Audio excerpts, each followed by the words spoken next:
So she came home with all of our equipment in the car and said that the caretakers decided that's it, you can't teach there anymore. Where you hit the 1 million mark. Yes. What does that feel like? Oh yeah, it's amazing. In £1 million turnover. Yeah, I think we're on 1.7 million this year. And typically a brand new franchisee that comes on board, they might take, well, they could take 5 years to get to that stage. So to do it within a month. Where's the destination? What are you striving towards? I've always wanted is to make sure that I've got the work-life balance that I want with the financial rewards that allows me to do the things that I like doing. Let's meet Jo Stone. Probably one of the most unassuming people you'll ever get to know. She met her best friend at prenatal classes, even their children were born on the same day, and then they started Puddle Ducks together. So what do you do when you've just started your business and then the location you trade from is taken away? You start trying to build the business up as a franchise and then you hit problems with franchisees. You have trademark issues and then your best friend and your business partner is hit with a life-changing disease that means she has to learn to walk and talk again. Not only are you trying to support your best friend, you also have a company and you have your staff to look after. Today we find out what drives Jo Stone. I'm Richard Osborne and this is Drive, the small business podcast from UKBF. So you and Tracy, business partners, you met at antenatal, is that right? We did, way back in 2001. We were both heavily pregnant with our first babies, and as it happens, our first babies were both born on the same day. No way. My daughter was called Emma, Tracy's daughter was called Ella, and they weighed exactly the same amount, so kind of immediately hit it off together from the beginning. What are the odds? Yeah, I don't know. So you met antenatal, of something very eerie there, with literally children being born on the same day and so closely named to each other. Yeah. And you become really good friends. Yes, we did. Yeah. We spent all of our time together. There was another friend as well who since moved, Kylie, who since moved to Australia. But we spent a lot of time together, and some of the things that we really enjoyed doing was taking our babies swimming. Yeah. And there was just nothing out there that was a high quality swimming lesson that we were looking for. So I think Tracy went on the very first teacher training course in the UK for teaching babies to swim. Yeah. And whilst on holiday, I saw a boat called Puddle Ducks, and it just struck a chord immediately. And I thought, wow, that's fun, fluffy, and appealing. And it's a perfect name for a product where kids are learning to swim without knowing it. They're having so much fun that they're learning to swim. And that's really was one of the things I was going to ask, is because you're both from a blue chip sort of corporate background, is that right? Yes, that's right. So I was with Barclays Bank. I was an IT project manager there, and Tracy worked for Shell, so she worked in the chemical industry. So yeah, both rising the corporate ladder, as it were, in blue chip companies. Yeah. And the arrival of these little babies made us think what we wanted to do next, and we wanted a challenge and but be able to look after the babies in the way that we wanted to do. So yeah, we decided that that's what we saw the gap in the market for the high quality lessons. I thought that's what we're going to do. How do you make that change from being in a sort of blue chip corporate, I'm making assumptions, sort of well paid environment, to then starting from the ground, really, something right at the very beginning? It was a real daunting time, and it was at the time when our babies were quite small, so I'd already made the decision to take maternity leave, obviously. And I remember finishing work at Barclays. It was 2-3 days before I actually had Emma, and I remember saying to them, well, this was in the March, I'll see you again in November, I'm going to be back in 6 months. Well, 6 months didn't happen, and then I extended the maternity leave, and then I took a career break of 2 years, and I guess that really gave me the time to decide, did I really want to do this? And I just knew that it was the right thing to do. I could see that we'd got the plans in place, and we had the vision that it was going to work, and the confidence that it was. So yeah, it was really daunting to make that decision, but it felt like the right thing, because we knew that we could, while we were building the business up, we could we were there for our children at the time that we wanted to be, rather than. You just mentioned you believed it was going to work. You'd done the plan. You had the vision. Breaking that into the reality of anybody who started their own business, quite often they've generally gone.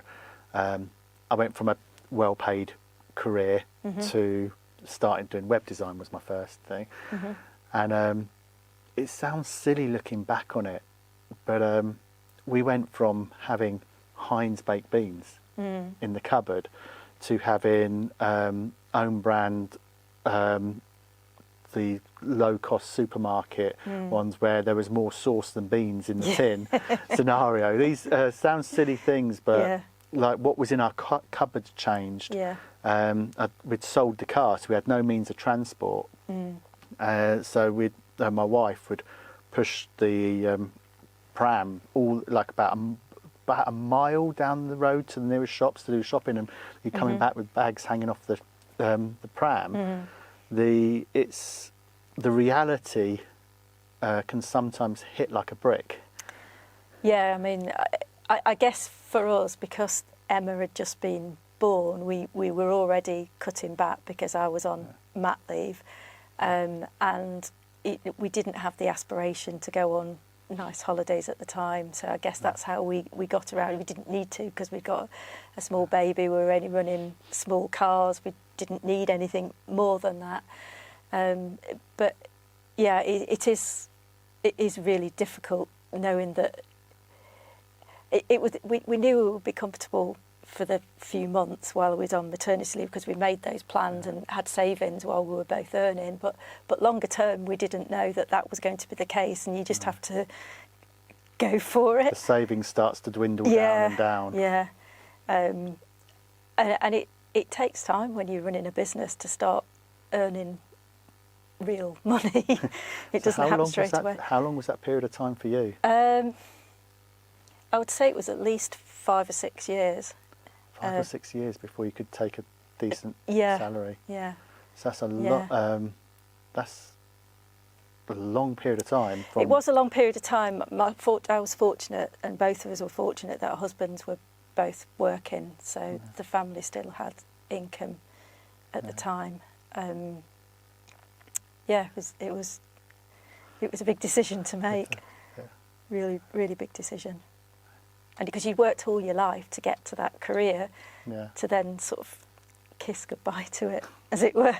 But those skills came in very useful in sort of putting together the plan and structure for Puddle Ducks going forward. Yeah, I mean, we both use skills from our corporate careers, and you don't realise how much you gaining from that in any job, whatever you're doing, that there's transferable skills, whether it's dealing with budgets or HR, talking about performance management and all those kind of, we'd have both have had difficult decisions to have and talk to in appraisals and things like that we'd done in our professional jobs before we came to Puddle Ducks. So it's just natural for us that we would continue with all those things in our own business and treat people with the respect and that they deserve.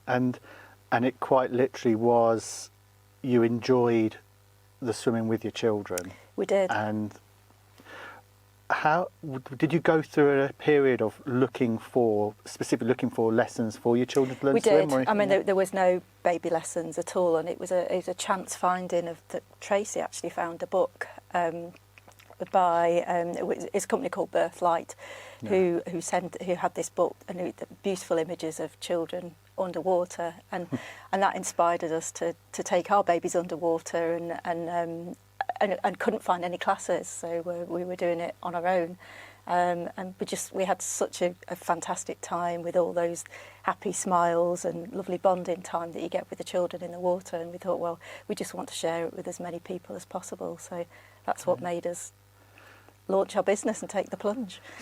So what was the series of events? Because you just mentioned you was on holiday and you saw the boat called Puddle Ducks. Yeah. So was you already at the stage of starting up around that time? Yeah, we actually, Tracy went on the first teacher training course, and she launched the first few lessons, and I went on a few months later on the teacher training course, and I think we launched our business, called it literally baby swimming classes. We didn't have a brand or anything, but we were kind of doing all the soul searching as to what we might call the business, and it was that chance of seeing a boat while I was away on holiday that inspired us into the business name, and we got it trademarked, and the rest is history.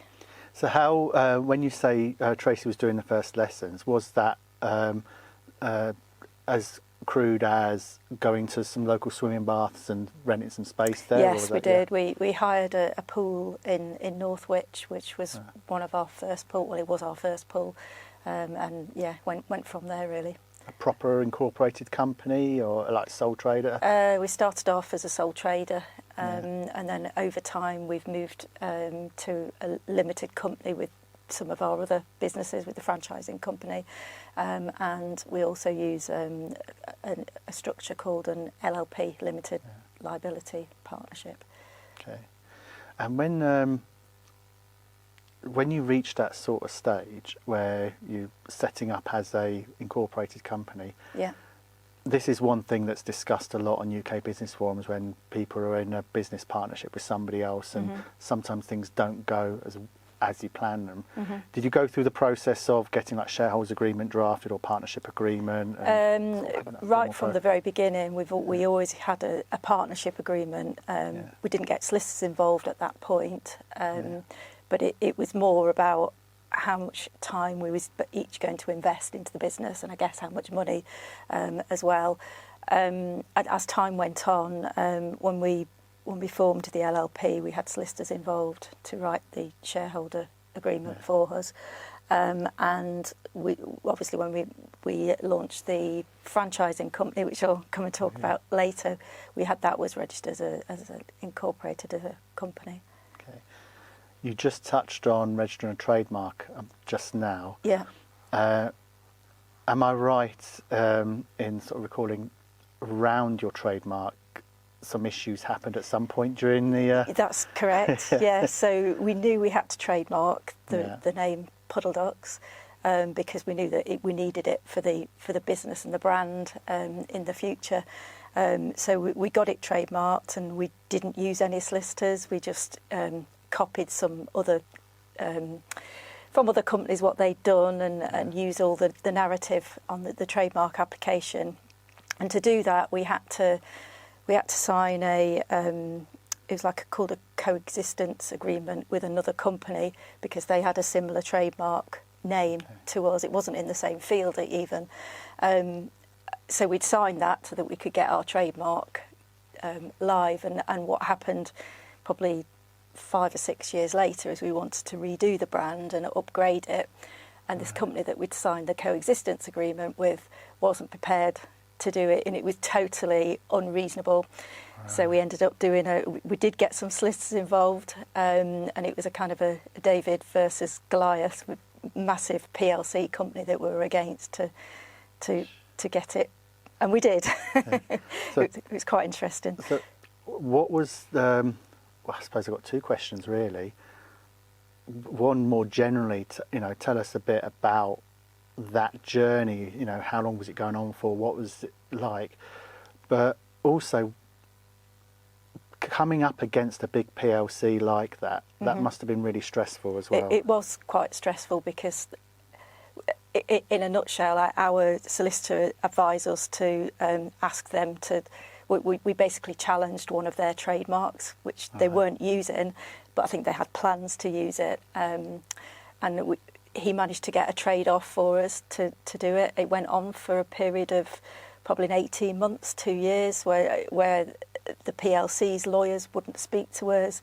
It was just so frustrating. But in the end, we got our way, and at the time we'd got franchisees as well, so the trademark was incredibly important to us. We needed that trademark and wanted to rebrand to make it look like that. And fantastic it does Yeah. look. See, when I heard that, it stuck with me, just sharing a story from my earlier years. When I was running a formation agent, which is a company that helps people set up limited companies, there were two big players in the industry that just attacked the business. And they kept attacking me for passing off an infringement of trademark. And there wasn't anything there, but they were throwing like lawyers behind it constantly. I mean, the PLCs have got so much more money than we have. We were giving them stats about how little money we were making, and well, my lawyers said to me, they're just trying to hurt you. They're just trying to drive you out of business in legal costs, because I was literally just one guy working from home at this time, and it got to the point where I said to my solicitor, if this doesn't go away soon, I'm not going to be able to afford to pay your bill. And he turned around and he said, can I just take off the gloves and go for it? And I was like, do whatever. And then he countersued them on my behalf, like the solicitor did. And I wish I could remember what the piece of, but there's a piece of legislation for abusing your trademark unreasonably. Yes. And it sounds similar to the that's situation why it we were in. resonated, because I was thinking that's how he got them to go away, and then they agreed to settle out of court for a £50 payment. And his argument was they're only just doing that just to rub salt into the wound, and as just to show you that this is nothing to them. And reading your David and Goliath experience, it's out of order, really. Yes. Yes, I think they thought we were just two young mums working around a kitchen table, and we got aspirations to be so much bigger than that. So that dealt, you got past that part. There was but if we sort of go back to the early days, you had your own pool, if I remember correctly, if I understand correctly, or use of a pool. We had use of a pool, yes. It was our only pool at the time in the very early days, and our whole business was really at this one pool. And I remember Tracy coming back from teaching that day, because we used to share the child minding of each other. So I would have the 4 children while she went to teach, and then vice versa when I went to teach. So she came home with all of our equipment in the car, and said that the caretakers decided that's it, you can't teach there anymore, with no notice at all. And we're there sat writing all the checks to probably, I don't know, we perhaps had about 90 customers or so at the time, but it felt enough, a big enough business to think, we've got this far, and to write all the returns. But as it happens, we ended up getting another pool. These things are meant for a reason. We had a much more pool hire available to us at this new pool, and it meant we could expand our business even more. So it's kind of a blessing in disguise, really. So when you're at that point, because I didn't know much about this part here. Where you're running your business, I suppose it's the equivalent of somebody who's got an office or a factory. It was like a school swimming pool, and they suddenly decided the caretaker didn't want to deal with the chemicals anymore, so that was it. So how did you approach that at that point? So if the place where you're conducting or doing your business is taken away with no notice, you just mentioned there you're having to write checks out, repay your customers. It was at the time when everybody paid by cheques. I remember sitting at the kitchen table trying to write the cheques to post out to all the customers. Fortunately, not many of them ended up being cash, because it took us a week or two to find another pool. And actually, by us going in this other pool meant that they could open all year round, which meant that we ended up with lots more opportunity to teach the lessons. And that's where things started to sort of go on an upward trajectory from that point. Absolutely, It wasn't long after that we took a little bit of a step back and made sure that we got all the teachers to teach for us, so that we could then focus on growing the business, because we could see that the natural choice for growth for us was franchising, because we were good at, really detailed at writing all of our processes, reviewing them, seeing what worked, what didn't, what needed to be improved. But would also, you say that was probably a lot to do with your background? Quite possibly, I was a maths graduate, so very process driven. and Tracy was a chemical engineering graduate, so yeah, very process driven with what we'd done in academia, I suppose. And yeah, with my computer programming as well, it was all structured. So as long as we knew we'd got all the processes defined and written down, as well as we thought they were, but local relationships as well were really important. So to have other franchisees doing the same as what we were doing across the country was the natural choice for us. Okay. When you was it when you say natural choice, was it a choice that you came to after running for a few years, or was it always the plan? Yeah, it was always the plan to have a large scalable business. I guess we didn't know from the very beginning how we might do that. We thought at one point we might have big centres across the UK, and they would be run by our teams. But it was those local relationships that we decided it was much better for a franchisee to have those relationships and build a business that way. Funnily enough, during the pandemic, we did create or build our own pool, what we talked about sort of 15, 20 years ago. But that's kind of the next stage of the business. Okay. And so when you made the decision to move into franchising, you just mentioned there that you documented your processes of how you were delivering and basically how a franchisee you want them to operate day to day. Yeah. How did you approach the sort of testing the franchise model? So we'd worked with some experts, some consultants along the way, probably in around about year 3 or 4 of our business. So we've been running it locally. And I think I was teaching at the time, and one of our customers came up to us and said, I'd like to be your pilot franchisee. So unfortunately, she was next very close to us geographically. So as well as our original franchise, which we still own and use as a test bed, because that's really important, our first franchise was our pilot. And then I think that was in about 2005, 2006. And then from 2007 and 2008 was kind of the launch of our real business with 2 real franchisees that came on board. Okay. Yeah. And as that, was there a point in time as you run your pilot franchise and the next couple where you thought, we're on, this is what we're doing now, this is yeah, I mean the right. launch of the 2 in 2007, I think it was, and actually they're both still franchisees with us today, so very successful. We knew once we got those on board that was the way to go. We had a few teething issues with our first franchisee, who was the pilot, and I think that's quite typical. Yeah.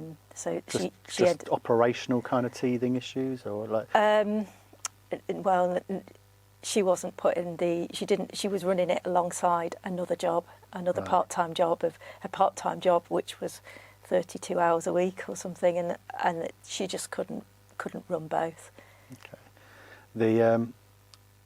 When we spoke before today, one of the things you mentioned was about sort of having an issue with franchises. Is this the franchise you're referring to? Yeah, that's one of a couple of franchisees along the way, because when you've got a network of franchisees, at the moment we've got about 33 of them. If one of them is not operating according to the brand, it damages all the rest of them. So you have to make sure that you deal with that in the most professional and way possible to make sure that they're not damaging the brand anymore. So that's been a very stressful time. What is the most professional and correct way? So if you're not if you are, if anybody listening to this thinking of franchising their business, the thought of franchising a business I personally find quite scary, in the sense of I know what my values are. I know what how I want the business to, personal and business brand to be reflected. I know what I want people to think of me. I want people to see our business and trust it and know what they're going to get. And the thought of getting other people around the country that could be miles away, delivering that almost as their own little businesses, I find worrying. So what is your advice around that? Well, make sure that you've got a really strong legal agreement behind it all, backing everything up. So that's the first thing that you need in place in case you need to use it. But secondly, we've just made sure that we've documented everything in all sorts of ways. So you talk about values. Values is really, really important to us. And it would have been probably about 2009, I think, we sent a survey out to all of our franchisees and the teachers at the time and asked them, what is it that you think about working for Puddle Ducks? How do you feel about it? And what do you think the values are? And unfortunately, they came back with the same words as what we wanted to use. So it very much came from the network, but driven by us. So they very nicely fit into an acronym for us. So it's about experts, exceeding expectations, being professional, being enterprising, respecting each other, trusting each other, and being very supportive.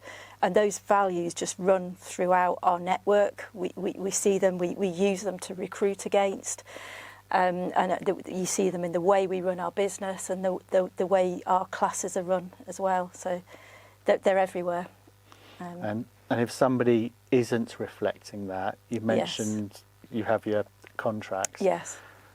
I'm reading between the lines here that literally those contracts must have a get out kind of process, that either they pull their socks up Yes. I mean, it's very much, it's a two-way conversation, and franchising, we're not a successful business without our franchisees and vice versa. So it's very, you rely on each other.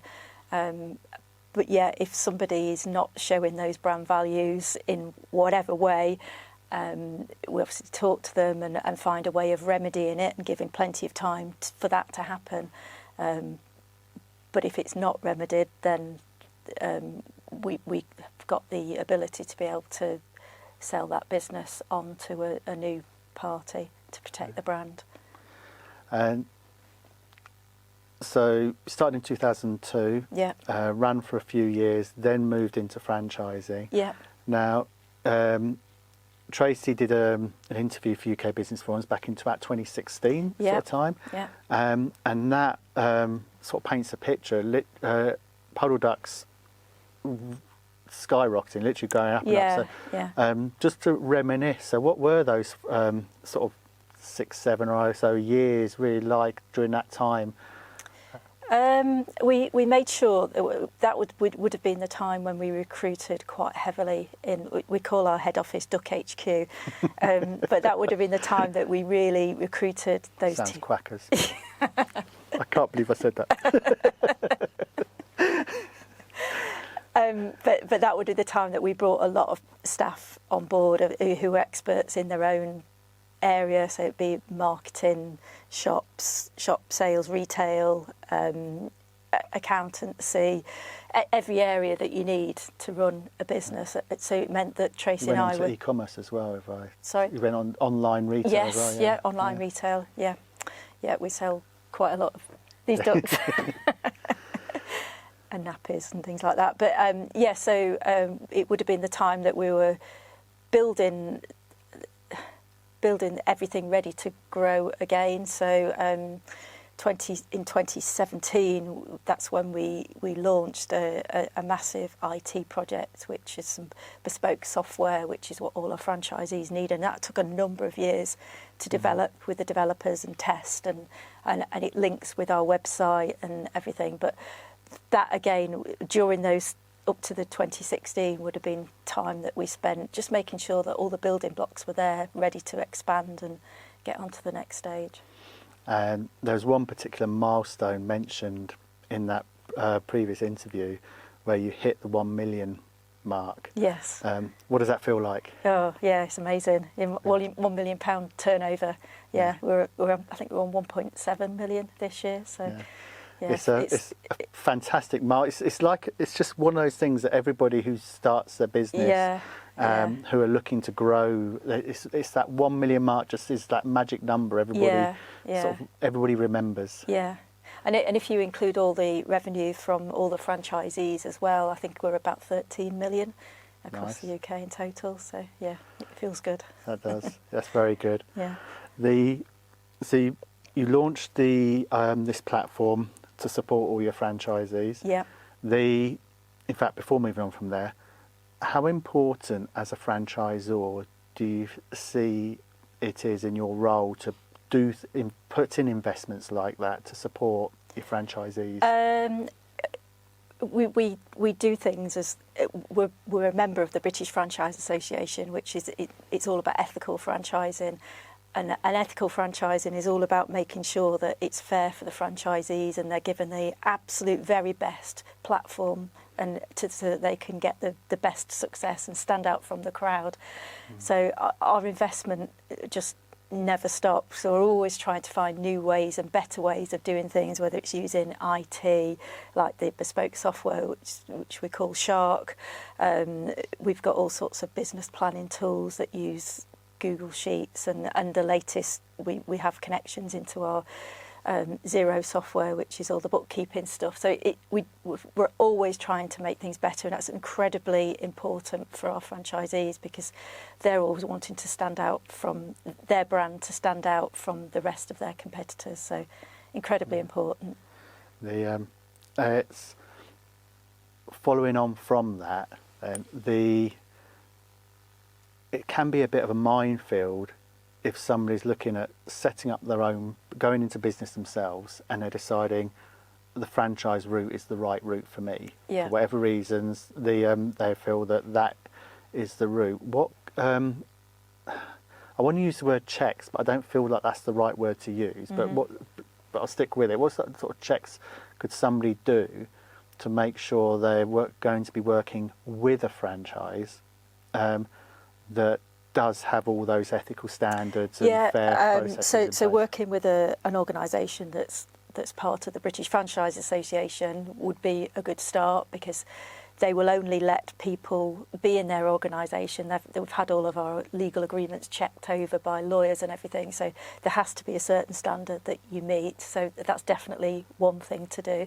There's lots of awards and things that the British Franchise Association do each year, which we've regularly been award winners of, and there's other organisations. EWIF is another one, encouraging women into franchising, which again highlights good brands by awards.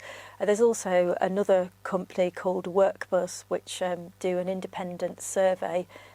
We have our survey done annually, and it asks the franchisees lots and lots of questions about how the franchisor works with them.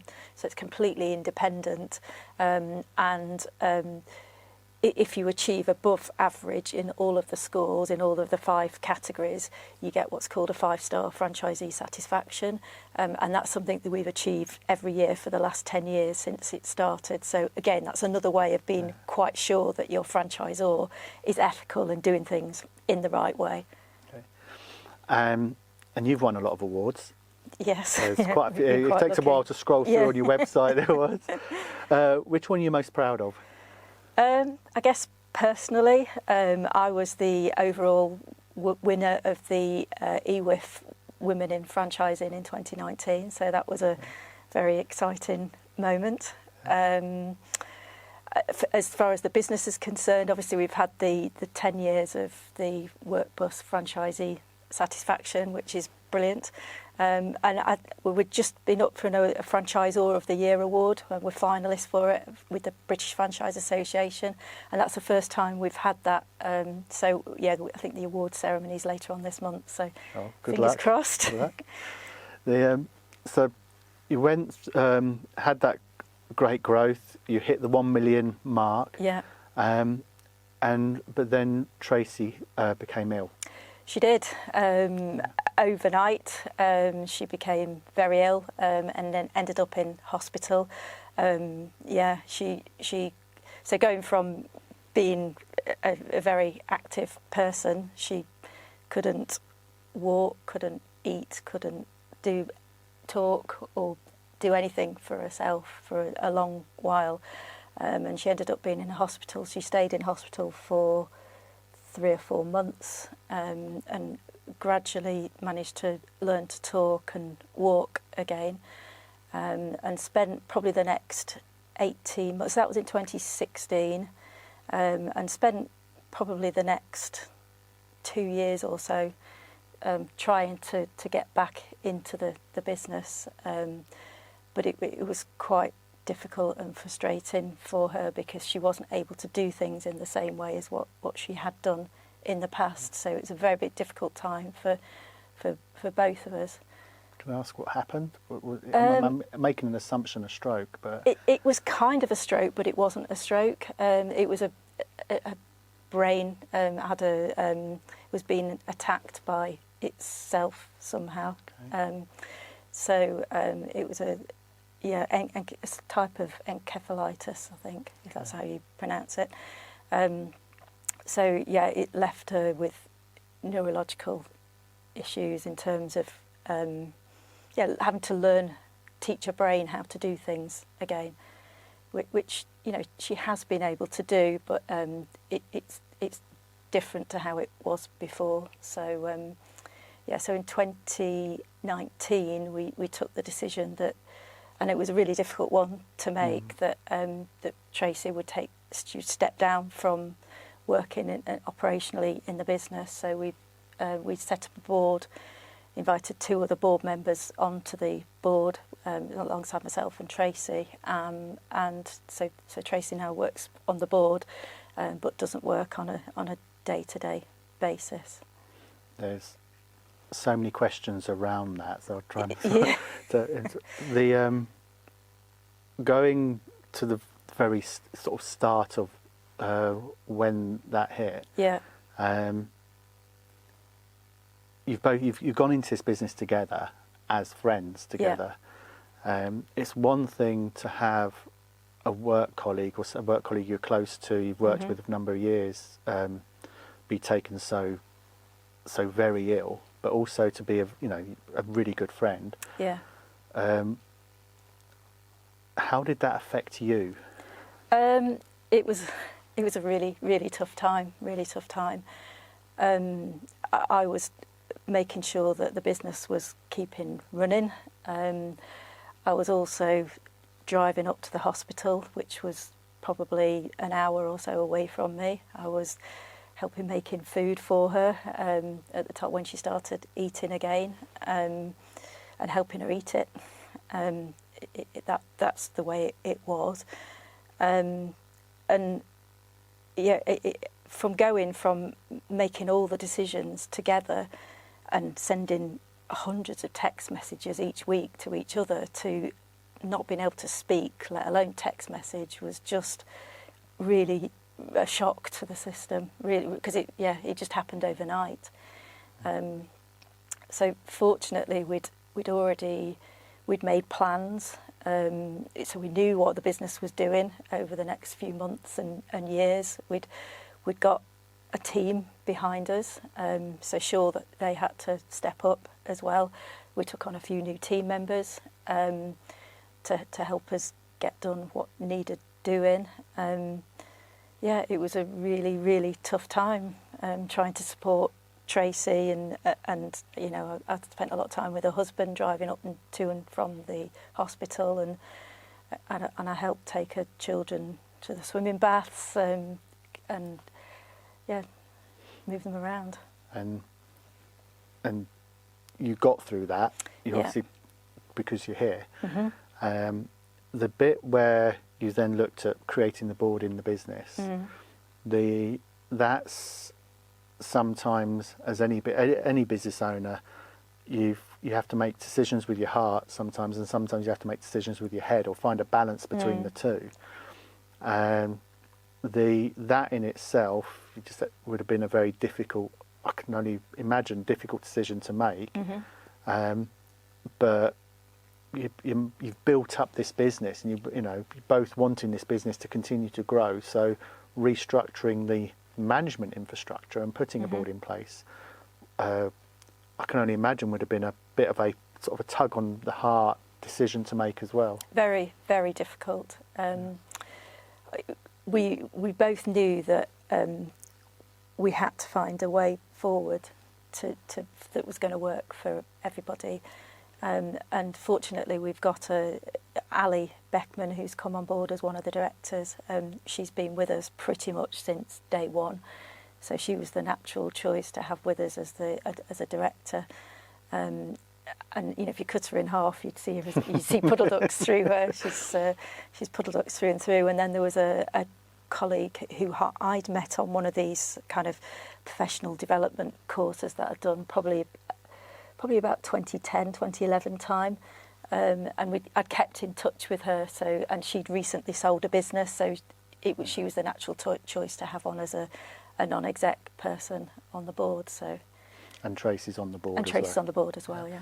So how has the business management process changed, having a board to how it was before? Everything's a lot more formalised, I suppose.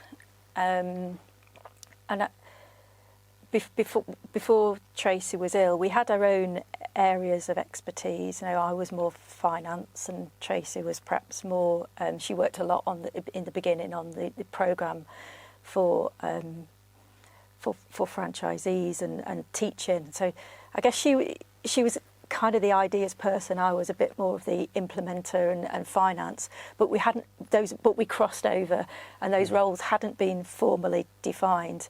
So it forced us, with Tracy's illness, to put formal roles in place. So when we set the board up, I became the managing director, and then we've got a technical director, Ali Beckman, who deals with all the swimming side of things, and then I guess Tracy and Gillian are sort of executive, non-executive directors. And I'm almost scared to ask next, because from the outside, obviously Tracy's illness hitting and going through all that for a few years, then restructuring the company and having that difficult decision to make in 2019, then 2020 hits. You must have felt like it was just non-stop. Yes. So we literally set up the board. I think the first meeting was like November 2019, and then February 2020 hit with the virus coming on board. And I think March, whatever it was, we had to make the really difficult decision a few days before lockdown was announced that we would suspend classes. So but it in was the kind of business year. that you're in, that was pretty much a cut off all revenue. Yes, I think the revenue that year was a fraction of a percentage compared to what we normally had. Down to a few $100,000. You did two things really. I mean, you did what any normal person would do and spend £750,000 investment during the pandemic. So please tell us about that.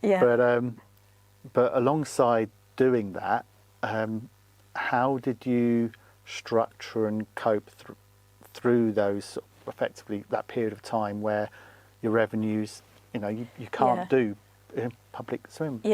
Well, if I touch on the second thing first, which was it was fantastic that the government gave us the furlough scheme, because I don't think we'd be where we are today without it. We had a very small team in place. We had myself and the technical director, Ali Beckman, and then we had a finance person and a marketing person, because we realised that marketing was important to communicate with our customers who, basically have paid for these lessons up front and are leaving their money with us during the pandemic. So it was really important that we got all of our messaging right. So, and our marketing person kept in touch with newsletters and activities for our customers.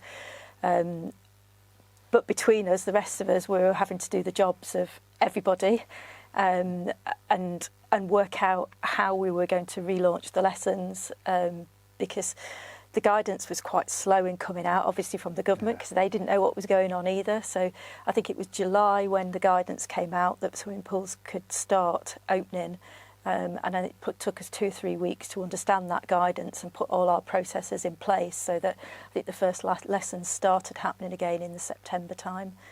So literally, not only were we the team that was left, we had to do what everybody would normally do, but all these new things about risk assessments and things around the virus. So yeah, it was an interesting time. So having all that to deal with, we also we invested £750,000 into the pool in Northwich, which we'd got the building was just a shell when we'd signed the agreements in February 2020. So just to pause there for a moment. Yeah. You signed the agreements, must have been literally just weeks or so, a couple of weeks before. It was, before lockdown. Good, yeah. Okay. So we were, it's like, oh my God, what's going to go? Were you literally trying to find ways to get out of it? No, fortunately, because of lockdown, nothing could be done. And the building was leased to us by Cheshire West Council, and actually they were really good, and they just let us delay starting. So I think we started the build around about September of 2020 when building work was allowed to begin again. So yeah, basically they allowed us to sort of put it on hold for about 6 months, which was brilliant. And what is that investment for? So it's for a swimming pool, bespoke swimming pool, to make sure that really, it's a lot of the challenges that our franchisees have is having enough pool time to be able to grow their business in a sustainable way. So then, instead of relying on other pool owners, if they've got their own pool, they've got all that stability there, and they can grow to fill as many lessons as they can in that pool. And I guess it kind of brings up the standards of the pool facilities that we use to the high standards of our lessons. So the idea is that we've produced that pool, built it in the same way we have done with all our other franchising things, that we prove the model, it works, so that we can then document it, which we've done and keep on doing, so that it's paving the way for franchisees to sort of do the same into the future. So when you say do the same, is this you're testing building something that then that the franchisees, you've got a template that if they wanted to do that in their area, they could? Yes, yes. So prior to us doing it, there were already 2 or 3 franchisees in our network that had done it themselves, which was very exciting for our network. And I think we've got 4 or 5 franchisees who are interested in sort of doing the initial pilot with us, to us helping them to build their own pool so that they can run their lessons more locally, or working with finance companies and people like that to help us along the way. During from 2016 to 2021-ish sort of time, that 5 years, you've had a pretty horrendous time there. Yeah, I guess we have looking back. The coming out of that there now, where are you now, and what's the future looking like? I think the future looks really promising. We've got this pool build that we've done in Northwich, proven the model. So I think we launched it in August of 2021, and within less than a month we had about 800 weekly customers swimming there.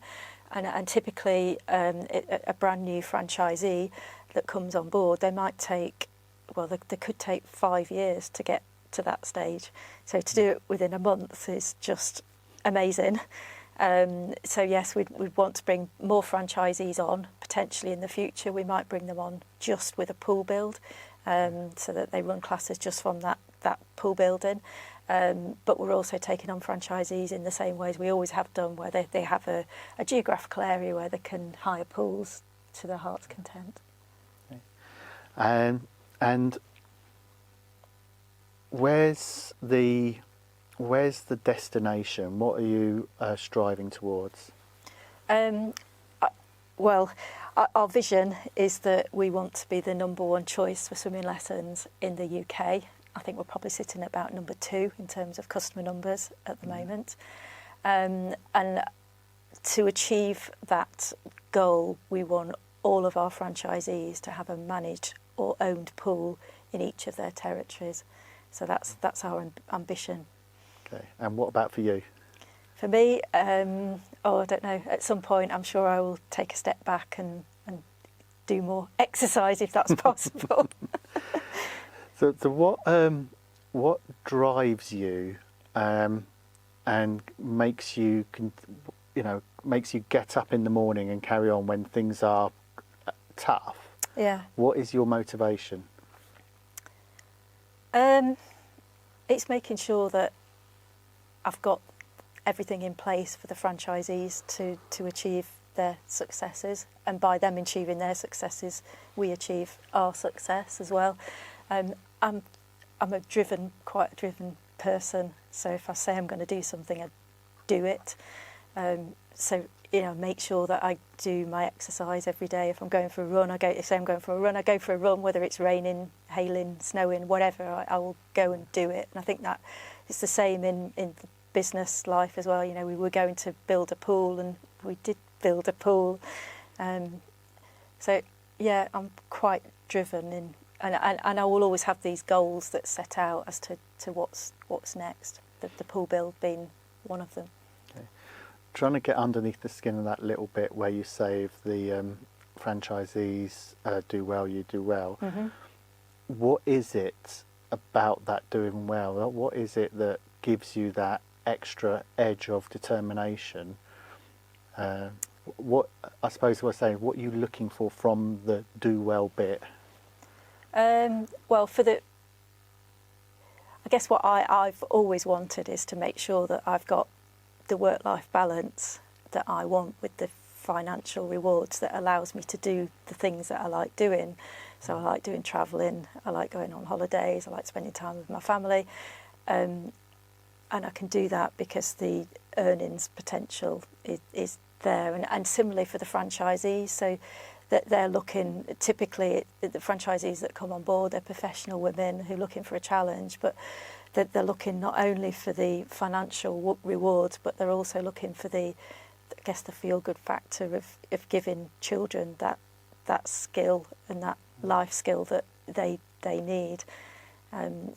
Our mission is that we want, at Puddle Ducks, we want every child to enjoy the water, to swim beautifully, to respect the water, and be great at swimming. And that's why our standards are so high and our approach is unique. Last sort of three little questions. Mm-hmm. Well, it's one question, three answers. If you was sat in front of somebody looking at taking a step into running their own business, mm-hmm. what three pieces of advice would you give them? Well, I'll definitely do a really solid business plan with some numbers in it and spreadsheets, and make your mistakes on paper rather than in real life. Make sure that you've got a team throughout surrounding you, so that's the support team that you've got at work and outside of work. So my husband's always been very, very supportive of what's gone on. So yeah, having that support network is really important. And I guess getting the expertise where you need it. There's a certain amount of things that you can do yourself, but sometimes you need to get that expertise in, and it's worth paying for it. Even though it seems expensive at the time, if you don't, it comes back to bite you, like we've found out. Very wise advice. Yeah. And then lastly, how would you like to be remembered? Oh, that's a tricky one. As a nice person, but that's not that's rubbish. You can't say that, can you? You've just said it. Yeah. As somebody who's enabled lots of people to get out of life what they want to. Yeah. That's very good. Thank you, Jo, for sharing your story. Thank you very much. It's a pleasure.